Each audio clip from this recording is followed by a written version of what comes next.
Imagine this. The best pasta sauce you have ever tasted sits abandoned on a plate. Wasted sauce. That is a tragedy. If only you had used Barilla al Bronzo pasta. Its bronze-cut texture holds your sauce and scoops up every last drop. The Italians call that scarpetta. Capture sauce the Italian way. Barilla al Bronzo. Click or tap the banner to find out more. The podcast you're about to hear is true. The names have not been changed to protect the innocent, the guilty, or anyone else. If you're interested in the same type of discussion related to organized crime that you hear in the traditional media, stop listening now. If you're interested in thinking differently or learning something, turn up the volume on your computer, smartphone, or mobile device. This is the Racket Report. Here's Frank Morano. Welcome to another edition of the Racket Report. I'm Frank Morano. Well, if we're going to be talking about the rackets, chances are it probably makes sense for us to talk with someone who was convicted of racketeering. Let me tell you something. You are about to hear from one of the most interesting people, period. He's not just one of the most interesting people in the annals of organized crime history. He's not one of the most interesting people in the annals of the criminal justice system. He has led and does lead a fascinating life. He is a best-selling author. He is one of the most sought-after experts and guests on the subject related to organized crime and many prominent mafia leaders in this country. I am very, very pleased to welcome the author of the book, The Accidental Gangster, From Insurance Salesman to Mob Boss of Hollywood, the one and only Ori Spado. Ori, thanks so much for joining me.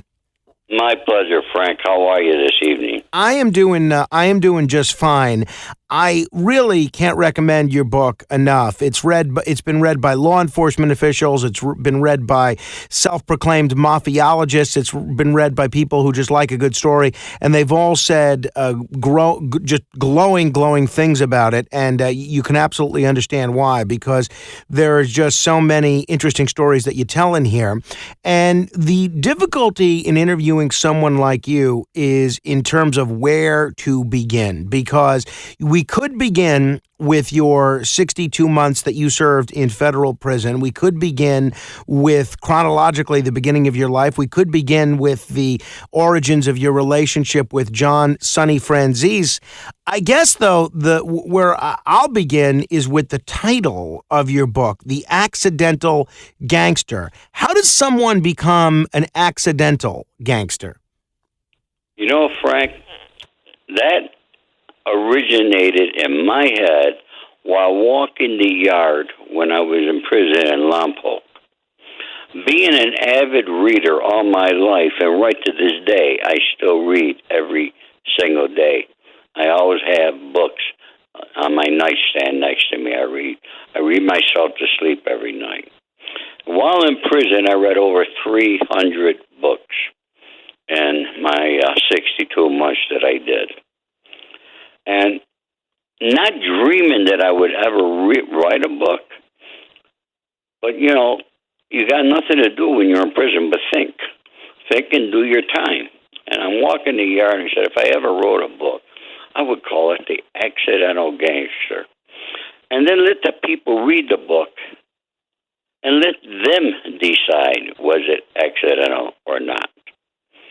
And that's how the name derived. And at that point, I still didn't think I would ever write a book.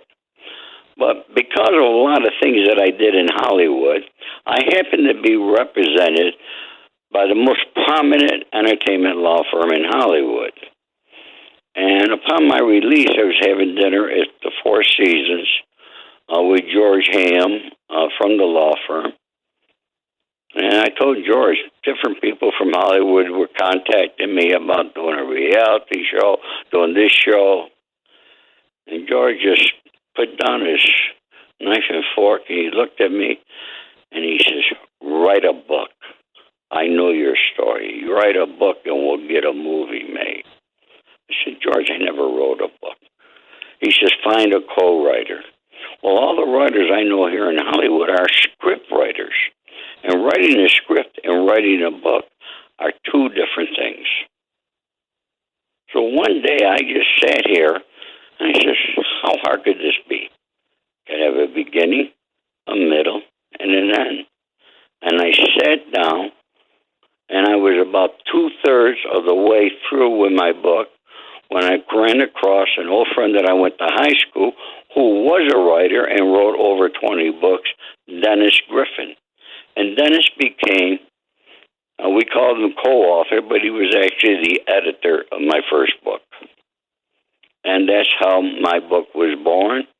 And since then, we published another book. I did an updated version of it. It's been out for 1 year. We sold over 10,000 copies, which is not too shabby in the book world. Especially not these days. That's tremendous. No, a lot of authors are envious of those kind of sales. Now, Ori, there's so many. You've had so many different careers and so many different professions. As the title of your book suggests, you've been an insurance salesman. You've also served honorably in the United States Army. You're from upstate New York originally. But so many of the adventures that you've had, so many of the occasions that you've had to rub elbows with bold-faced names and to be in a position to tell a lot of these interesting stories, deal with your time as a so-called Hollywood fixer. I know a lot of people might be familiar with the concept of a fixer on a television program like Ray Donovan. Is that what you were doing? Were you like a Ray Donovan of your era? Yes, I was. And reality, a couple of the episodes they did on the first season of Ray Donovan were actually a couple of things that I actually had done. And how the word got out, I don't know. But, they did it and they made it more Hollywood, you follow me? Sure. Because I handled my problems sitting down with the parties and I resolved them nicely with my demeanor, the way I talk, and the way I'm able to phrase things for people to really understand, the reality of what's going on. That began with Dino De Laurentiis and Ralph Serpi, who were very dear friends of mine, way back in the 70s. And that's how I began, and word got out how I corrected a problem, and agents, lawyers, studios started contacting me. And I did it nice and quietly. I did my job, never talked about it. And I still don't talk about it. I guess that's the key to solving a lot of this stuff quickly is doing it discreetly. Okay, we got to talk about your relationship with John Sonny Franzese. Now, if people aren't familiar with John Sonny Franzese, he was probably one of the most powerful organized crime figures in the whole country. He was at times either the underboss of the acting boss of the Colombo crime family, and was someone that lived to be 103 and was a pretty powerful presence within the Colombo crime family until almost literally the day that he died. How did you get to know John Sonny Franzese? That's a really good story. Before I met Sonny, I'd actually met Frank Costello, Russell Buffalino, Carlo Marcello. I knew all these guys. But, I knew them on business dealings. And Walter Fison, and this is really a funny story, Frank, because it's funny that now I'm 77 years old, and I'm going to be a speaker on March 12th in Las Vegas at the National Auto Dealer Association convention in Las Vegas. And they alone purchased 350 books. So I'm very excited about this. I was the pioneer in the automotive after-sale business back in New York. I'm the guy that you could blame that when you go into a car dealership and somebody demos a car, they're not really a salesman today. We call them demo guys. They demo the car, they take you for a ride in it, you like it, they bring back to the dealership, and they say, you got to talk with my business manager, my finance manager, my general manager, whatever they want to call it.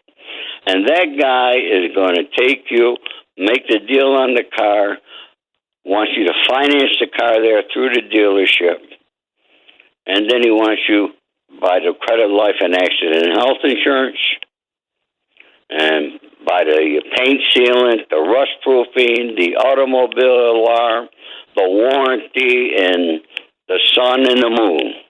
They'll sell you everything. And I'm the guy that trained the salespeople in dealerships how to do that. I had a school in upstate New York. So I was a pioneer in that there business. And one of the products was a gentleman named Walter Fison out of Scarsdale, New York, had a company called Polyglycol. And Polyglycol was a paint sealant.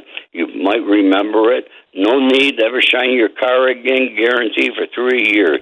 We were on television 24 hours a day throughout the country.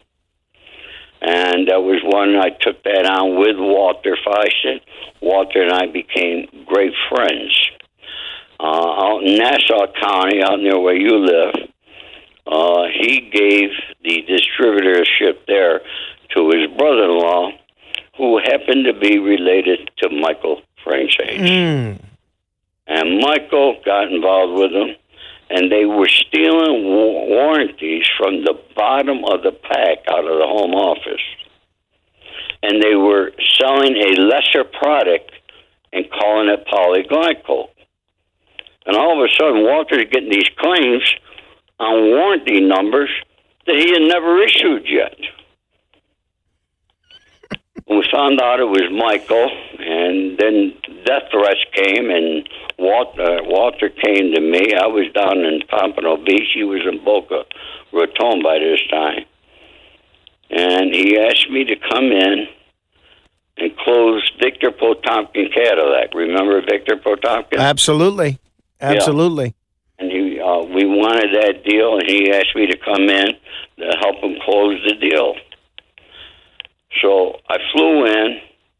We closed the deal. Victor brought us to lunch at Club 21 in New York there. And this is before cell phones. And Walter went to call his office. He came back white as a ghost. He had another death threat.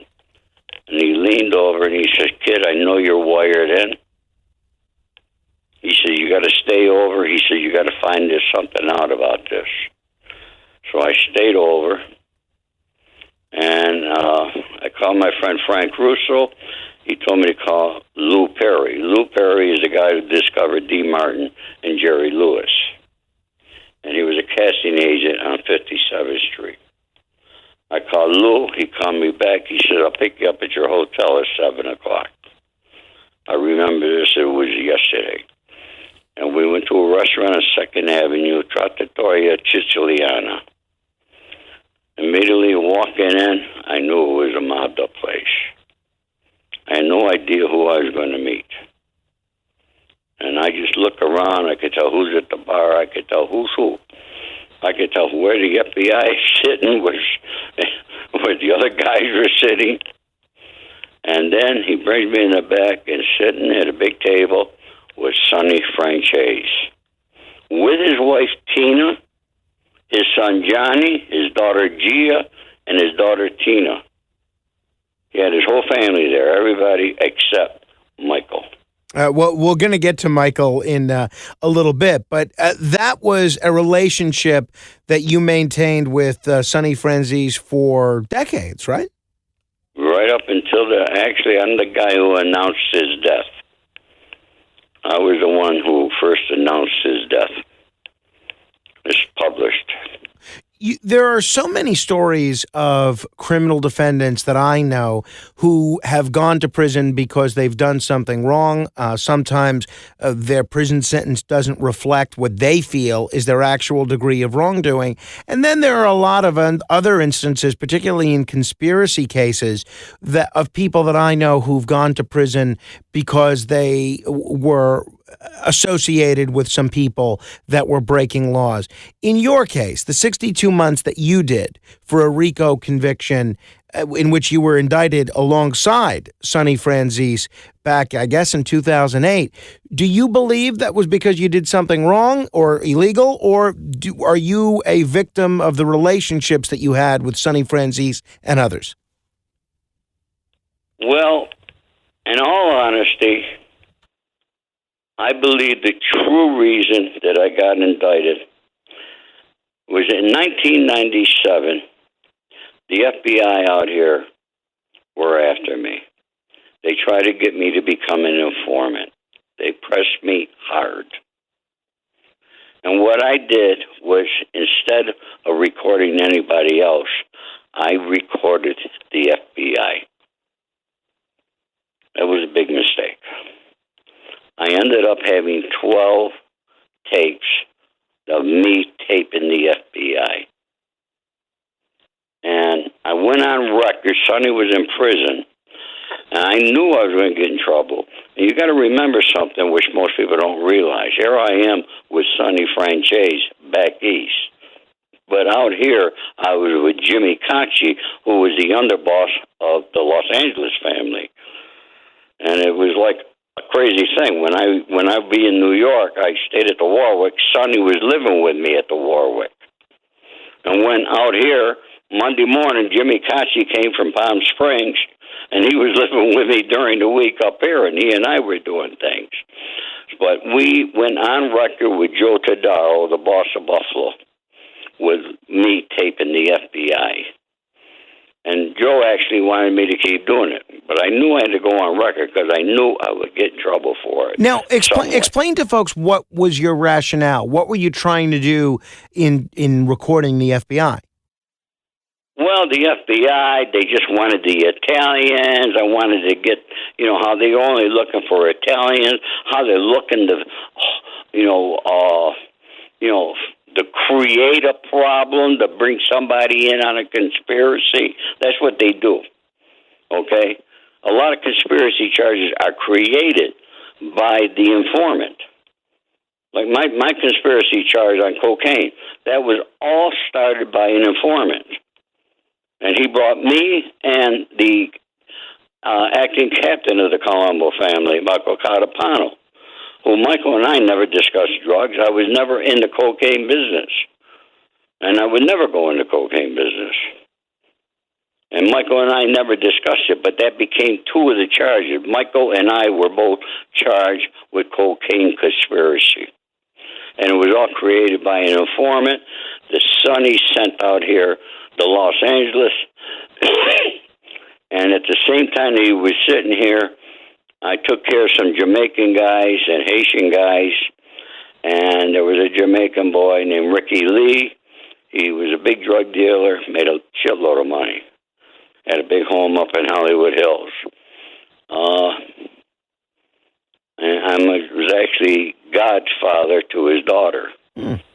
And he got caught for shipping product to North Carolina, and they busted him at his home. I lawyered him up here. His wife came over here at the same time the informant was here with the two Mexicans that he owed $500,000 to. And the money was on the streets in Brooklyn. I knew the guys who owed the money. I picked up the phone. I called them right then and there. And they said, Ori, look, you don't understand. We converting the coke into crack, and,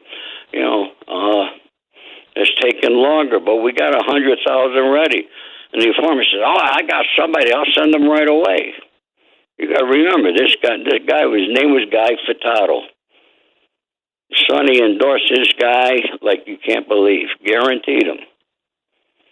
And every word that I ever said to him, every word that Sonny ever said to him, was all on tape.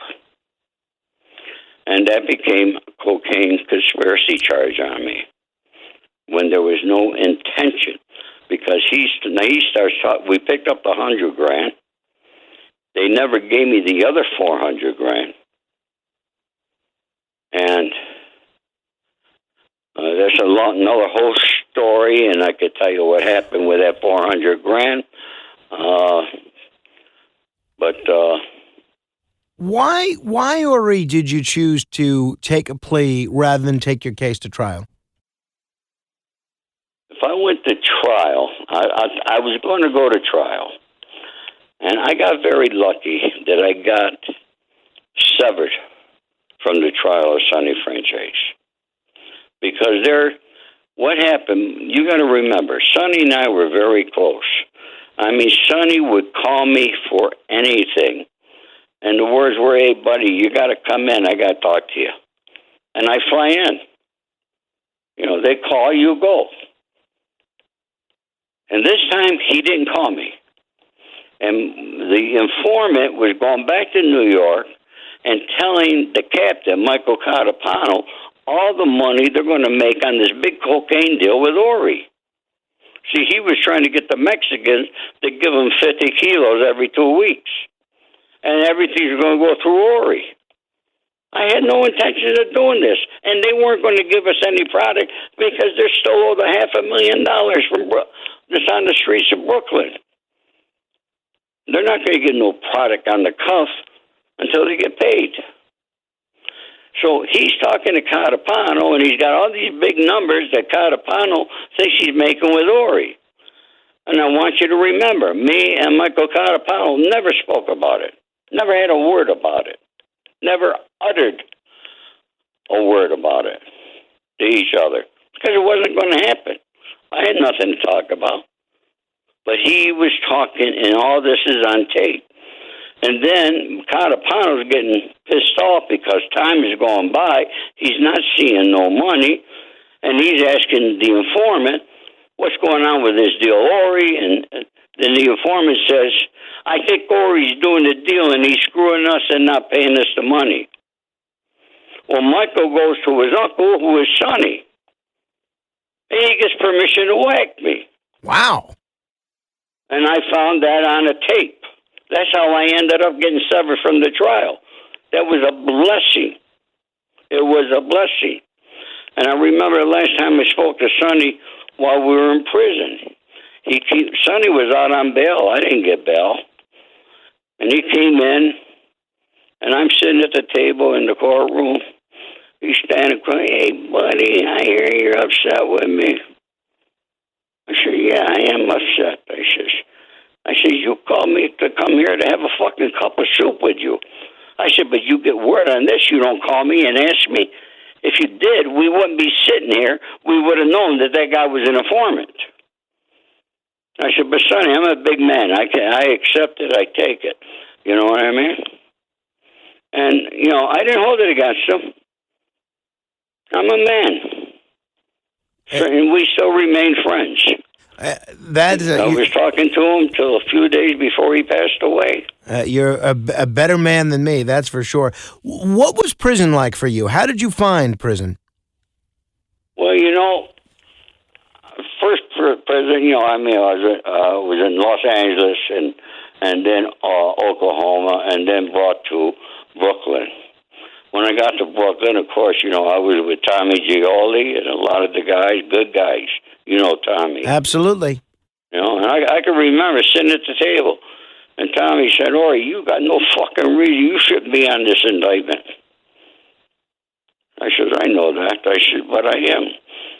The FBI told me in 1997, when they found out I taped them, they were pissed. They were pissed out here. And they told me, 1997, we will see the day you are chained, shackled, put on Con Air, and brought to Brooklyn. I want your listeners to remember, they told me that 1997. In 2008, they made it a reality. They did exactly said they would do. And that FBI agent, because of what I did, he got demoted and put on the fugitive squad, which today I think he's the head of the fugitive squad, and he's the guy that gets the credit for capturing Whitey Bulger. Wow. That's wild. I didn't realize that. A favor. What do you think? That's. I think you're probably right. Speaking of John Sonny Franzese, now he was a legend in organized crime circles. His son Michael has made quite a name for himself and quite a career as a motivational speaker, as an author, as a filmmaker, as sort of one of the go-to pundits on mafia matters. He was apparently a captain in the Colombo crime family, and then he renounced the life of La Cosa Nostra, but evidently did so without doing what a lot of people who go the other way doing, and testifying against some of his former criminal compatriots. It seems like you and Michael have had sort of an interesting relationship over the years. Needless to say, do you not have the same fondness for Michael that you did for his father, Sonny? No way at all. I'll say this about Michael, and if anybody watched the Vlad interviews, I happen to know a lot about Michael. And I don't know if you watched the Vlad interviews that I did. I had over 4 million views. Mm-hmm. Yeah, no, I've seen them, but many of our listeners may not have. They might. A war was beginning to brew between Michael and I. Michael was saying bullshit about me, but I had the truth. I had buckets of paperwork on Michael Franzese. And Vlad wanted to do an interview with both of us in the studio. And he was willing to pay us a pretty good dollar to do it. And I turned it down when he called me up. I turned Vlad down. And I said, I got nothing to gain. I'm not like all these other guys out there that have podcasts that are talking. Because I never informed against anybody. Those guys who out there who got these podcasts and informed, they got clemency for the murders they done and everything that they did, they could talk about anything. I can't. And I won't. And so that's a big difference. So I don't want to be involved in what they do. I took my whole thing a different route. I don't want nothing to do with the life. I'm out of the life. But I'm doing good. I'm helping a lot of young men out.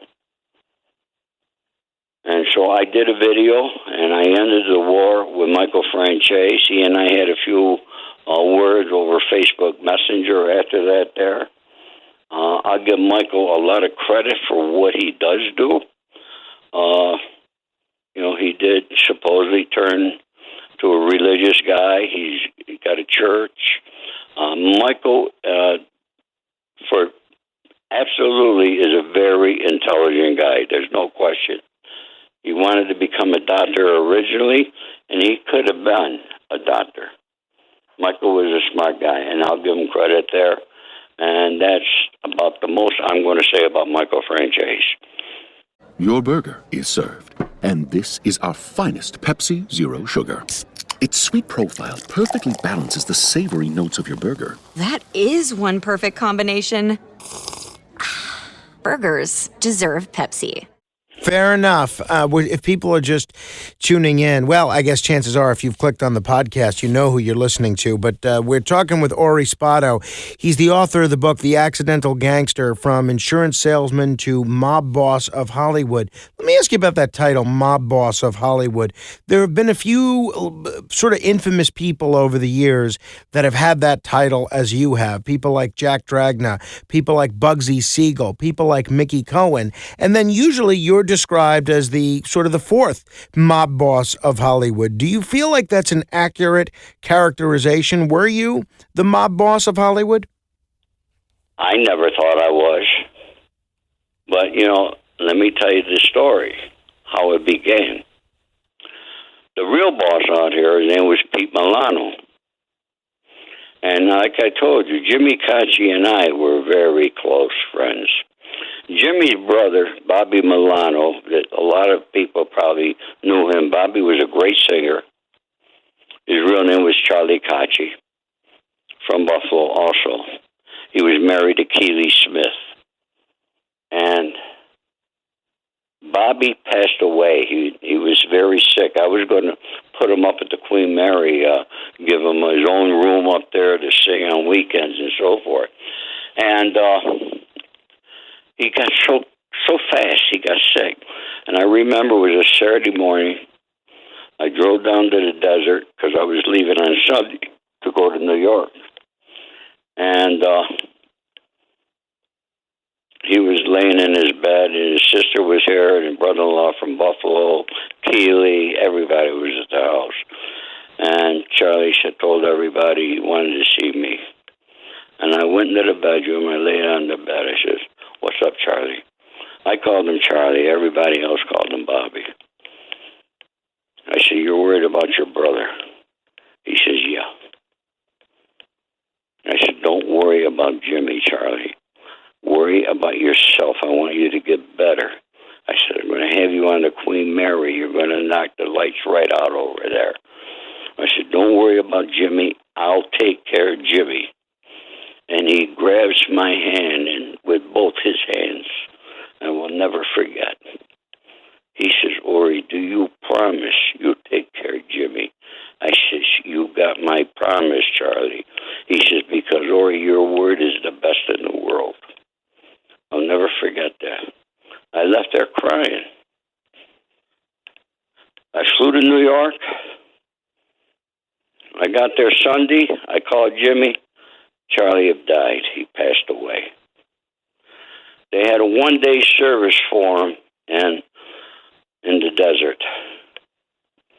And Pete Milano sent 2 guys down for their condolences. You know what their condolences were? What's that? They went to Jimmy, and they told Jimmy that you got to talk to Ori because everybody thinks Ori is the mob boss of Hollywood. That comes from a boss. Passing that word to the underboss to tell me that. You know what Jimmy told him? Jimmy told him, he says, "Tell Pete to go fuck himself." But where did that belief come from, that you were the mob boss of Hollywood? Was it just due to your relationship with high-profile organized crime figures like Sonny Franzese in the East and Jimmy Cacci in the West? You know, I honestly, look, I made a lot of moves in Hollywood. I was known at every restaurant. Every valet guy in town knew me. Everybody knew me. Any restaurant I walked in, they knew me. I got super service no matter where I went. A lot of times I never got a bill. I always had a couple guys around me, you know what I mean? I had my own guys. I had my own crew. I never did nothing with the guys out here except for Jimmy Cacci. Jimmy and I made a lot of money together out here. And the fights I had with Sonny, and that's like Sonny saying, "You're with me, fuck Jimmy." Jimmy saying, "You're with me, fuck Sonny." Can I say fuck? It's a podcast. You can say whatever you like. We'll edit it out for the radio when we play this portion of it. You've mentioned a few times the Queen Mary. I think people are familiar with the ship, the Queen Mary. And your book, you tell an interesting story about how you came to have a stake in it. What is your involvement with the Queen Mary? Well, that's another funny story. All my stories begin out funny. Jerry Zimmerman introduced me to the Queen Mary when Joe Prevotel took it over after Disney abandoned it. Disney literally abandoned the property and the ship. And Joe Prevotel was the head of the Port of Long Beach. The city asked Joe to run the ship, and he was looking for several millions of dollars. And my first meeting, and Jerry, Jerry Zimmerman is an individual. He goes back with Sonny Franzese also. It was actually Sonny who introduced Jerry and I together. I mean, and Jerry went way, way back with Sonny. And with Michael. Jerry was an excellent con man. He was really great. But anyways, we went down, had a meeting with him, and I said, let me think about it. I said, I'll make a few calls. What I was doing was a con. And I told him, I went down, I said, I need $25,000. Boom. He made a call downstairs at the bottom of the ship, and some guy came up with $25,000 in the bag. That $25,000 became $150,000 I ended up getting.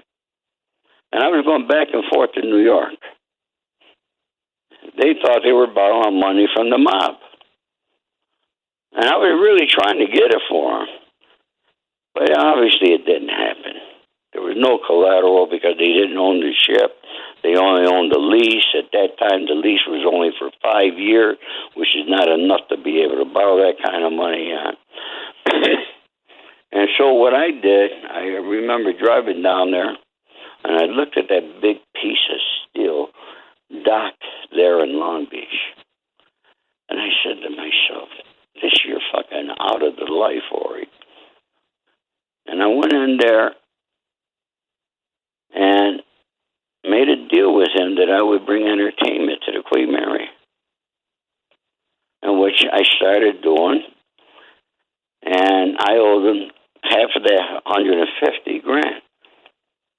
I owed him $75,000. I told Joe, I won't pay you this money back.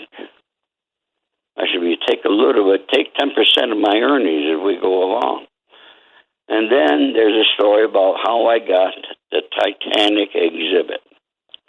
I won't read it. It's a very long story. I crashed through the doors down there at the Battery in New York to the people who had the rights to salvage rights to the Titanic. But I ended up bringing them to California, made a deal on the first Titanic exhibit. Honestly, I thought it was going to be a total failure. But we brought it in. I made the deal. I was getting 10% of it. And that movie came out, and that movie, we had lines of people like you can't believe. And I'm sitting here in my home in Beverly Hills, and I'm getting checks in the mail, $17,000, $22,000 a month, just for my 10% from the Titanic exhibit. Wow. And I was at the Queen Mary in about 2000, and they had added some rides and everything, which was, I think, really, really interesting and kind of added a different element even beyond the whole history of the ship. Was that your doing on the part of the Queen Mary, adding that sort of entertainment exhibit aspect of it? Yeah. All the entertainment there I did. I took over the Dome. I had groups in the Dome. And I did all the exhibits. I did the Marilyn Monroe exhibit. I did the World of Reggae featuring Bob Marley. I did a big, big Russian exhibit that we got from the Petersburg museum, big museum in Petersburg. What's the name of it? I'm having a senior moment here. The exhibit. I became a master in the exhibit business. And then my biggest exhibit was going to be Napoleon Bonaparte. And I went to France, I went to Italy, I went to the island of Elba, Switzerland, I went all over. I had artifacts. But the budget for the Queen Mary, the maximum budget was $500,000. I got up to $3 million exhibit. It was going to be what they call a blockbuster exhibit. And I ended up selling it to the Riverfront Development Center in Wilmington, Delaware, for $3 million. That was the cost that I had to pay, to the Italians, the French, and everybody. And plus, I was getting 10%.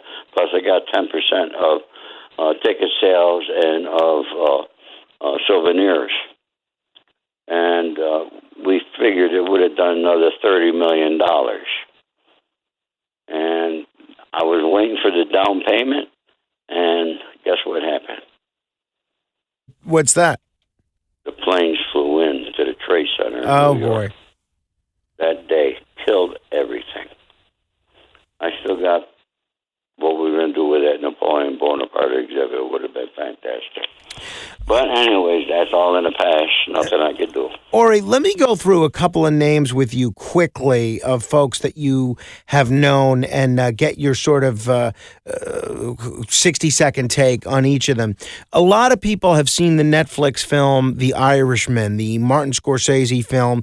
One of the more memorable characters in that film is Russell Bufalino, the Joe Pesci character. As you alluded to earlier, you knew Russell Bufalino. Who was he? How did you find the cinematic depiction of him by Joe Pesci compared with the real life Russell Bufalino? Joe Pesci played him to a T. Joe did an excellent job of playing Russell. Russell was a true gentleman. I'll never forget, we had lunch at a place called DeMarco's on 40-something Street. He used to eat there all the time in New York. Of course, he was out of Pennsylvania. He was close friends with Jimmy Cacci, too. Russell was. When he got arrested and they were transporting him to New York, he ended up in Oneida County at the sheriff's jail there. And, we were quite politically tied in up there. And I would go with Frank Russo, who introduced me to Russell. We would bring him spaghetti and meatballs and things to the prison while he was there to eat. So much of The Irishman focuses on what happened to Jimmy Hoffa, the leader of the Teamsters, whose son is the leader of the Teamsters now. There's even some reports that they're digging up possible sites in New Jersey these days in the hopes of locating his remains. Do you have a theory or any knowledge about what happened with Jimmy Hoffa and his disappearance? And can you give us a clue as to what you think happened? That's a question that everybody that interviews asks me. And one of the sites on Facebook, one of the gangster groups that I belong to, somebody asked that. Nobody's ever going to find a body. Nobody's going to know who actually killed him because they're all dead. Everybody's going to say, I heard this, I heard that, it might be here, it might be there. That body does not exist. You got to remember, nobody's going to put a body in the trunk of a car and drive it to New York. No professional hitman is going to do that. That body, even the people at the restaurant don't know where the hell it's at.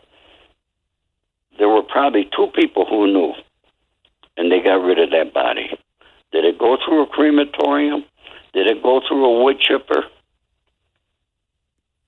Those are your two best outs.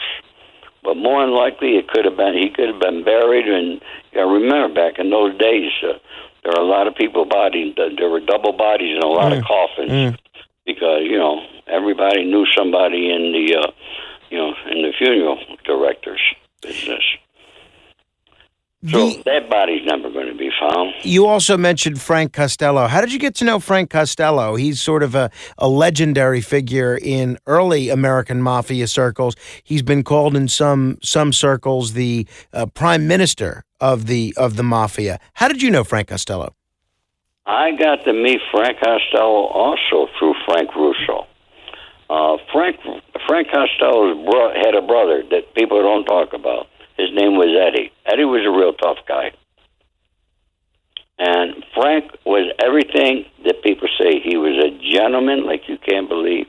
He's the guy that told me, always be a gentleman. And, I was a young kid when I met him. I met him at the Waldorf Hotel. And him and Frank Russo, they spoke in Italian. I'm Calabrian. Frank Russo's Calabrese, and Frank Costello was a Calabrese also. We all come from the same part of the world, you know what I mean? And that was the extent of me meeting him, met them there. We had breakfast. They talked in Italian. I didn't know what the hell they were saying. But I was looking at all the girls, too. And that's when Frank come over, put his hand on my shoulder. He says, son, always be a gentleman. Don't forget that. Ori, what is the status of organized crime in La Cosa Nostra these days? I don't think that there's much going on. But then, of course, I've been out of it, so I wouldn't really know. And, and that's the way I want to keep it. I have a lot of respect for those guys. I talk to some of them. I talk to some of them who are in prison, who are doing life in prison. And, they're good guys. They're great guys. I love them. And, I'll be friends with them until I die. But, I don't have anything against them because, and you hear me say this all, when we're together, our whole thing is you got to hustle every day. You're trying to figure out who am I going to rob, who am I going to con, what am I going to do to make $1 today? I mean, you got to remember, we don't have a paycheck coming on Friday from nobody, okay? Like citizens do. So we got to hustle every day. And I have a lot of respect for those guys. And, particularly for the older guys. Has it changed through the years? It's absolutely changed. I hear stories that they're using text messaging and all this bullshit of communicating with each other. In today's world, I mean, shit, I got a ticket a few weeks ago for a camera light running a red light. I mean, they got cameras all over. You can't get away with anything these days, that's for sure. You can get away with anything. Yeah. Let me end with this, Ori, and you've got a great website, and I want to encourage people to check it out. It's called theaccidentalgangster.com. They could buy the book on there, as well as a lot of other things. One of the things that you're selling on there is one of the most creative things I've ever seen anyone sell, and I think I might try and steal this idea for myself. You're selling an autographed face mask, and what it looks like is almost like an old-fashioned death mask, a mold of your face. Tell me about this autographed face mask and how this idea came to be. Well, there was this gentleman out of Florida that contacted me, and he makes those.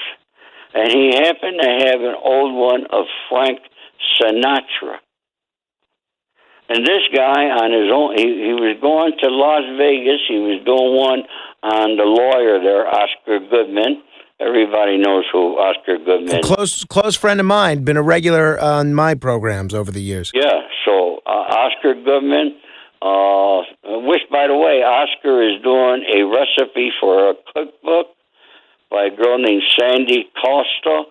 Her husband was a big lawyer, represented a lot of gangsters in Las Vegas, and they all used to go to her house, and she got everybody's recipes and stories, and she asked me to write a recipe for my pasta bolognese that I make, and a story of my time in Las Vegas, which I done, and it's going to be a cookbook.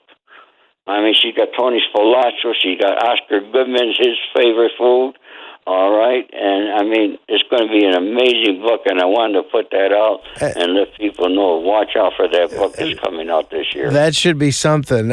You could check out Ori's book and even get a copy of his face at theaccidentalgangster.com. Do yourself a favor, check out the book. Ori, you got to let me know when you're in New York next, and we could do this in person.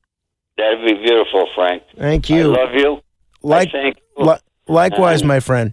All right. God bless you. God bless all your people back there in New York. Thank you very much. Check out the book, Accidental Gangster, From Insurance Salesman to Mob Boss of Hollywood. Hey, if you enjoyed this podcast, please share it with a friend. If you haven't done so already, please subscribe to this podcast.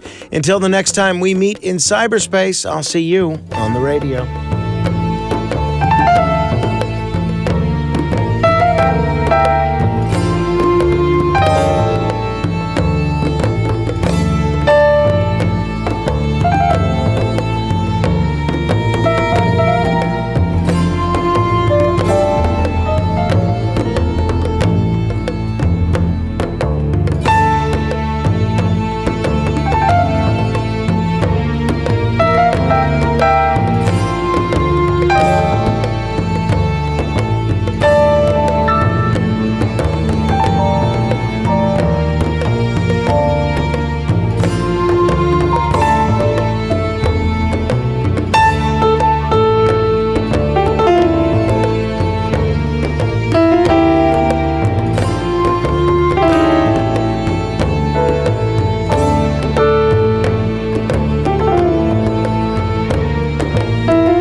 on flying?